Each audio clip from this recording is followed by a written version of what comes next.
tu zināji, ka Canva maksas versiju un opcijas un rīkus tu vari dabūt pilnīgi bez maksas, ja tu esi no izglītības organizācijas vai biedrības? Un kā iesniegt šo iesniegumu un saņemt bezmaksas versiju, skaties tālāk.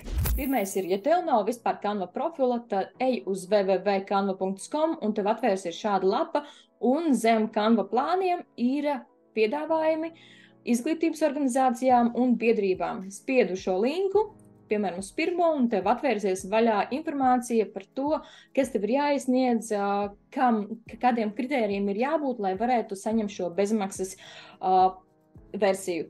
Maksas versiju bez maksas. Ja? Un līdzīgi arī, ja mēs ejam atpakaļ, tad tas ej atkal uz plāniem, un arī non-profit līdzīgi arī šeit izej cauri, ja tu esi no biedrības, tad izej cauri, paskaties, vai tu atbilst arī šiem kritērijiem un iesniedz šo iesniegumu. Ja gadījumā Canva neakceptē vai nav nekādas atbildes, noteikti viņam uzraksti.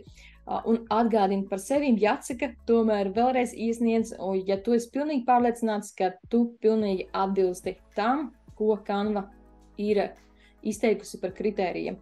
Bet ja gadījumā tev ir profils, tad tu ej un reģistrējies Canvā, vai tev ir jau atvērts Canva profils, un augšā izvēlnais ir plans and pricings, un līdzīgi arī šeit ir education un arī not for profit.